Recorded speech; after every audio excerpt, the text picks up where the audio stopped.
You're thinking of getting a new electric family car. You've got around about £35,000, maybe a bit less, maybe a bit more for the right car, and you want as much range and as much kit as you can get. Well, you might find yourself considering a pair of unlikely rivals. On the one hand, you've got the Volkswagen ID.3 in the Life Pro 58 kilowatt hour trim that we've got here. You're talking about an official range of 259 miles and a list price of about £35,800 with loads of equipment, it must be said. On the other hand, you have got the MG ZS EV. Now, of course, MG is an old British brand, but since its rebirth under Chinese ownership, it has felt like something of an underdog next to established brands like Volkswagen. But the ZS EV has, quite rightly, been really popular given the value that it offers. Here we have got the 2021 facelifted car, which has had a really significant upgrade. And so if you go for the trophy long range that we've got here, you get an official range of up to 279 miles and masses of equipment. So can MG really take on Volkswagen? Well, that is what we are here to find out. But before we do that, YouTubers, you know what to do. Don't forget to like this video, subscribe to the CarGurus UK YouTube channel, and turn on your notifications so that you don't miss any of our videos. These two electric cars are going to be hard-used family cars, so space and practicality is key. And there's no doubt that the MG does have the bigger boot. The claimed capacity of 470 litres shows in the wide load bay, and there's underfloor storage too, as well as cable storage beneath that. The seats fold in a 60-40 split, but they do leave a big step up from the load bay, and there's also a big drop over a high lip when you're loading bigger stuff into the boot. The Volkswagen ID.3's boot has a capacity of 385 litres. It's still a wide boot that will easily take a single off-road buggy. The low load lip makes it easy to lug heavy items in too, and the seats fold flat but also leave a small lip up from the boot floor. It's a shame that the small cubby beneath the VW's boot is too small to be really useful cable storage, so you probably are going to have a bag of cables hanging about in your boot. It is also a shame that neither car has any storage space in the nose, as you get with plenty of other EVs. It's really roomy in the back of the MG ZS. I think it's pretty good really. I especially like, because you get this glass roof as standard, then it feels really light and airy back here, which I know the kids will probably love. And because it is an SUV, so you get higher seats and a higher roofline, I have to say it is a bit easier to bend in and faff about with car seats and belts and things than it is in the ID.3. Not that the Volkswagen's bad. It's really roomy and spacious in the Volkswagen as well. You definitely get a bit more leg room in here than you do in the MG, although I think headroom it's very close, but I think the MG's got a little bit more, and because you don't get the glass roof in here, it feels a bit darker than it does in the MG. Still, you get the clear through floor here, which makes it feel really spacious. What I think is the biggest problem is that there's no centre armrest, which I find a bit frustrating on a car of this price, definitely. You might actually be a bit surprised by how nice it is in the MG ZS EV, given its budget standing in the market, but it really is pretty decent up here, I have to say. The materials feel decent, even the sort of damping on most of these switches feels good. Not only that, but you get digital dials as standard. They're pretty simple, straightforward, clear to see, that's all good. And even on the entry-level SE model, which costs under £30,000 because it's valid for the plug-in car grant at the moment, that's incredible value. So you get your LED lights, your auto wipers, climate control, adaptive cruise control with stop-start in traffic. It really does get a pretty amazing amount of kit, but I still think most people will go for the trophy that we've got here, because you get your leatherette seats, your glass roof, you get 6-speaker sound system, blind spot warning, you do get all the sort of stuff that a lot of people are going to want. Electric seat adjustment and heated seats too. So it really is absolutely incredible value for money given the equipment. And I don't think there's going to be any quibbles at all with the sort of perceived quality and the layout of this interior.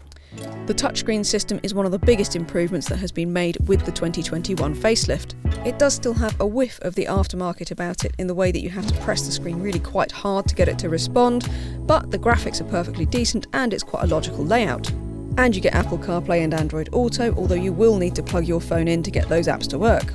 So I do think that the Volkswagen feels, well, it feels classier, and I think it's got a much more kind of aesthetically appealing look to it than the MG. It just feels much more modern, a bit of a rethink on the traditional car, whereas the MG's got a much more conventional interior layout. But having said that, I do think there are still areas in the Volkswagen where it doesn't feel quite as classy, doesn't feel quite, the quality of the materials doesn't feel quite what you'd expect. These plastics down here around the centre console, aspects of it I think could still be quite a bit better for what you'd expect from Volkswagen. Still, really nice and light and airy. This big windscreen that sort of sweeps down in front of you feels quite unconventional as well because of the shape of the car. I like these armrests on the seats. I like the driving position. Steering wheel's lovely.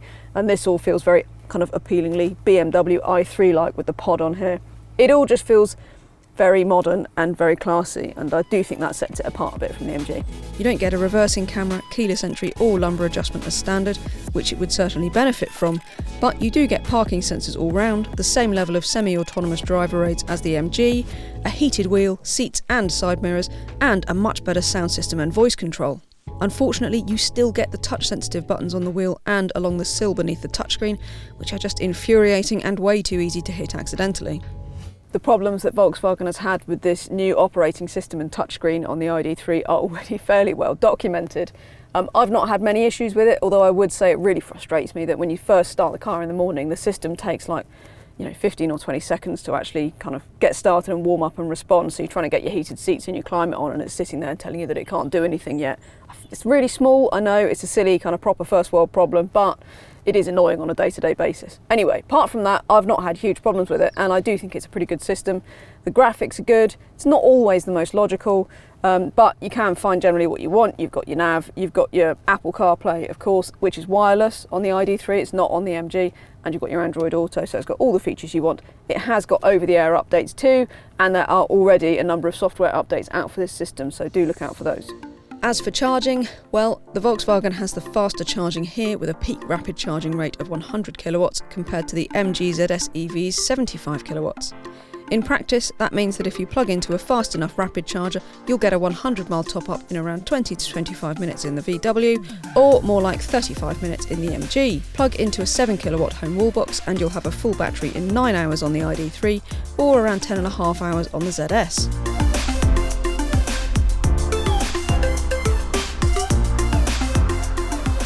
Onwards then, and let's talk about how these two perform on the road.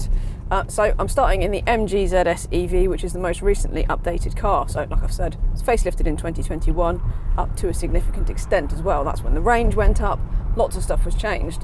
But one of the things that didn't really change very much was the dynamics on the car. The MG ZS EV, it's a front wheel drive car. You can get the MG ZS with standard combustion engines as well. But in this EV, it drives absolutely fine, but definitely nothing exceptional. So it's 154 brake horsepower, front wheel drive, 0 to 62 in 8.2 seconds, and that gives you plenty of gumption for your average everyday driving. And it's got enough grip, but I have to say it does sort of wheel spin quite easily on damp roads and this kind of thing. And not only that, but even kind of moderate cornering, you can feel that the car kind of understeers, so it washes wide at the front end sooner than the Volkswagen ID3 and most other cars, I have to say. And there's quite a lot of body lean too. So, I mean, I sound like I'm on a big downer about it. I'm not. I think it's actually a really fit for purpose, perfectly fine car. Most of the EVs in this class you can actually kind of enjoy and have a bit of fun in on a decent road. This, less so. It's no firecracker, that's for sure. One of the worst things though about the MG, I think, is the refinement. So you get quite a lot of wind noise at motorway speeds. Definitely this is one of the noisiest of the EVs. I mean, frankly, that means that by most standards it's still pretty good for refinement. But it's actually the suspension noise I think is the most noticeable. You can really hear the wheels moving about in the wheel arches and even small bumps on the road. Although the springs soak it up perfectly fine, you hear the suspension working. And it's this really low kind of reverberating kind of dull boom. It's one of those things about the MG that I think is a bit telling for perhaps where they've been saving money on sound insulation and this kind of thing. Of course, every electric car has regenerative braking. In the MG, there are 3 different levels of regen, and you toggle through them with this CARS button down there. That stands for Kinetic Energy Recovery System. It's all very Formula One. It's not as convenient having it down here on this switch as it is to have it on paddles, like, say, the Kia e-Niro. But, you know, it's still good to have those variable modes, and when the brake regen does kind of kick in, then it's quite smooth and easy to predict, so I don't really think there's a big problem with it. So there you have it. The MG ZS is definitely, I have to say, pretty middling to drive. It's perfectly fit for purpose, a bit whelming next to most of the other cars in this class, it has to be said.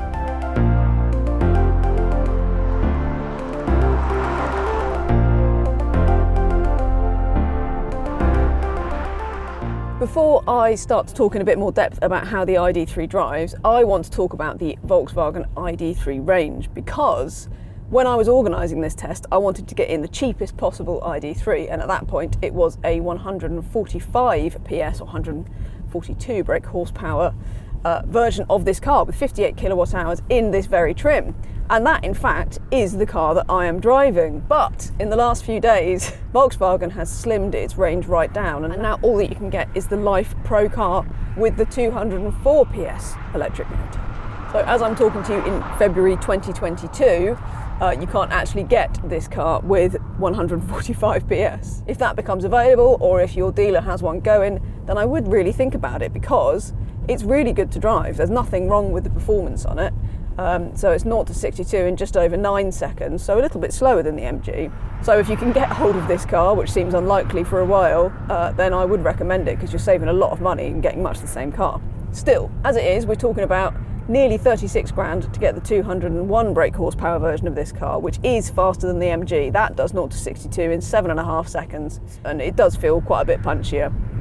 I don't think it's a deal breaker though. I think the MG and the ID3 in either of those power outputs have good performance and will do exactly what you want them to. It's got a really nice sort of turn into corner, it's got a really nice sort of tight feel to everything about it. Body control is good, ride comfort's decent. You can get adaptive dampers on the ID3. I think it's better without. I've driven them with and without. Honestly, the handling seems to be quite a bit better, and the ride comfort is still absolutely fine without them, so I definitely wouldn't worry about it. Refinement's excellent, again much better than the MG. You don't get anywhere near as much wind noise, suspension noise is much better. It all just feels, dare I say, a bit more upmarket, and feels like a more solid, classier car to drive in the way it goes around corners, the way it handles bumps, and the refinement. So I think it does show that ultimately this probably is, the cost in this car has gone somewhere, and it definitely shows in that respect. The ID is rear-wheel drive, and one of the reasons that they've done that, and one of the benefits, is that this has got a really tight turning circle, and that helps to make it really good around town. So you get your little annoying little tight car parks. The ID3 feels really at home around town, whereas the MG's fine, but nothing different to your average mid-sized family SUV really. So the ID's definitely got those benefits. As for the real-world range, well, it's pretty close on that front actually. Overall then, the MG does seem to go a little bit further than the Volkswagen, as you'd expect for a car with a bigger battery. Both are quite similarly efficient, so in real-world use we'd say that you should expect something between 160 and 240 miles of range, depending on how you're driving and where you're driving these cars. It is a much closer comparison between these two than you might ever have imagined, given that it's MG versus Volkswagen. But the ZS EV is such extraordinary value for money for what you're getting with the range and the space in the car. It's just amazing, and I would absolutely recommend it to anybody who wants a really good value long-range EV. It's one of the best EVs out there in many respects. I do think that the Volkswagen still feels like value for money itself though. I think it feels that much classier, that much better to drive. And while the MG is undoubtedly, slightly more practical in terms of sheer boot size, in many other respects, the Volkswagen is similarly practical and just as good a family car. So it really is tight. And more than that, monthly finance, again, actually closer than you might imagine. Monthly finance comes in at probably closer to £350 for the MG ZS and more like £400 per month for the ID3. In practice, this is a case of priorities. If you favour a much classier finish and slicker dynamics, the VW is definitely the one to go for. But the MG is a fraction roomier and better equipped, not to mention cheaper if you're buying outright, and it comes with an impressive 7-year, 80,000 mile warranty. Ultimately, both of these EVs are highly recommendable, but if it were our money, well, we'd be taking home the VW.